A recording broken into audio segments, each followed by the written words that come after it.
Hey! Comme promis, on se retrouve cette semaine pour vous présenter ma balle du tour du monde en 80 jours, le challenge littéraire que j'ai créé et dont je vous ai présenté les différents intitulés cette année dans ma vidéo de la semaine dernière. Donc je vous le rappelle, les intitulés ont été inspirés cette année par le roman Le Tour du monde en 80 jours de Jules Verne. C'est un challenge littéraire qui va se dérouler du 21 juin au 8 septembre. 21 juin parce que c'est le début de l'été et le 8 septembre parce que les 80 jours s'arrêtent au 8 septembre. Et le but, c'est de découvrir un maximum de destinations, que ce soit par le lieu où se passe l'action de votre lecture ou alors par la nationalité de l'auteur. 10 intitulés, 10 pays différents, je vous laisse manier ça à votre façon et bien sûr vous pouvez lire soit des romans, soit des BD, soit des pièces de théâtre, de la poésie, des essais ou que sais-je, du moment que vous faites plaisir en lisant, tous les genres sont permis dans ce challenge. Donc en vous présentant ma page, je vais aussi vous rappeler les intitulés et le premier intitulé était parce que tout commence à Londres, lire un livre d'un auteur anglais ou lire un livre qui se passe en Angleterre. Et là encore, j'insiste bien sur l'Angleterre, il ne s'agit pas de l'Écosse, du Pays de Galles ou que sais-je. Personnellement, pour cette catégorie, j'ai choisi de lire Tous en cœur de Jill Hornby ou Hornby, je sais toujours pas comment ça se prononce, vous savez très bien, la prononciation des noms des auteurs pour moi est une sacrée torture, je sais jamais comment ça se prononce. Là, on est en pleine campagne anglaise, il me semble que même que l'auteur ou autrice, j'en sais rien, est anglaise aussi, donc pour moi l'Angleterre est doublement validée. Le deuxième intitulé était Là où le rencontre fixe, lire un livre qui se passe au Moyen-Orient ou lire un livre d'un auteur venant de cette région du monde, ou encore, si vous choisissez un style plutôt fantastique ou fantaisiste, lire un livre avec une thématique orientale. Alors moi personnellement, c'est ce que j'ai choisi de faire avec la saga Rebelle du désert d'Alwyn Hamilton. Je pense que ça se prononce comme ça pour le coup. Voilà, c'est une saga que j'ai achetée récemment, qui me faisait énormément envie et j'avais vraiment envie de la commencer dans ces prochaines semaines et je me suis dit que finalement pour ce challenge, ce serait quand même pas si mal que ça. Le troisième intitulé est Là où Passepartout est un héros, lire un livre qui se passe en Inde ou lire un livre d'un auteur de nationalité indienne. Moi cette fois-ci je vais valider cet intitulé avec la destination du livre parce que j'ai choisi de lire un des grands classiques de notre littérature qui est Le livre de la jungle de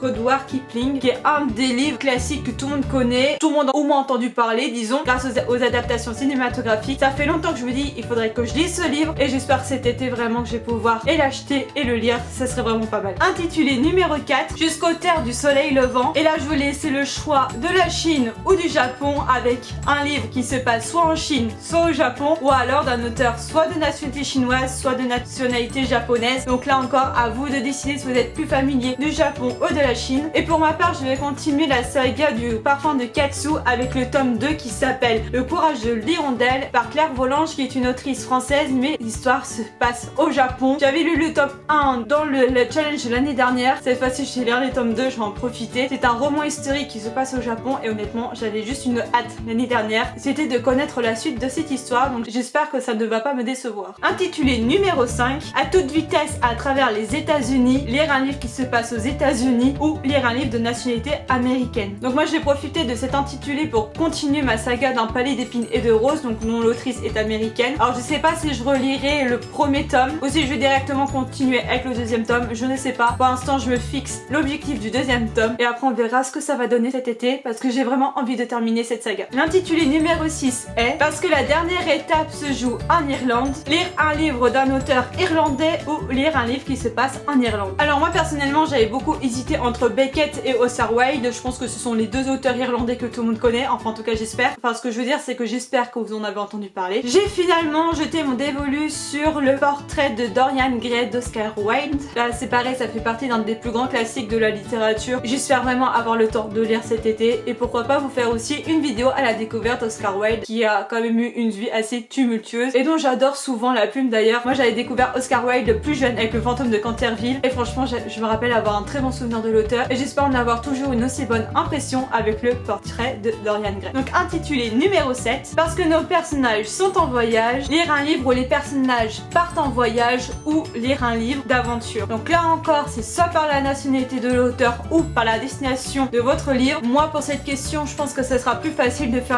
par la nationalité de l'auteur, surtout si vous lisez de la fantasy. Et personnellement, j'ai encore jeté mon dévolu sur l'un des plus grands classiques de la littérature avec L'île au trésor de Stevenson. Depuis le temps aussi que j'ai envie de lire ce livre, j'espère vraiment pouvoir me le lire cet été. Et donc là, ça serait validé par l'Écosse, la nationalité de l'auteur. L'intitulé numéro 8 était Une course contre la montre, lire un livre où les personnages voyagent soit dans le passé, soit dans le futur. Et là, ça sera uniquement validé validé par la nationalité de l'auteur. Je sais, c'est hyper compliqué. Moi personnellement, je suis partie en Allemagne avec la saga de la trilogie des gemmes, donc rouge, rubis, bleu, saphir, vert, émeraude. Alors cette saga, je la préfère largement en film, mais j'avais envie de la relire pour savoir exactement qu'est-ce qui change dans les films par rapport au roman, pour pouvoir vous en faire une chronique. Et là je me dis, j'espère vraiment pouvoir terminer cette saga en entier cet été, comme ça j'en parle plus et je saurai exactement qu'est-ce qui change dans les films et pourquoi j'aime autant les films. Voilà, ça c'est une vidéo que je compte vous faire, donc c'est pour ça que j'ai choisi cette trilogie pour cet intitulé là. L'intitulé numéro 9 est Lorsque des banknotes manquent à la banque d'Angleterre, lire un livre policier ou un livre où les personnages mènent l'enquête. Donc là c'est une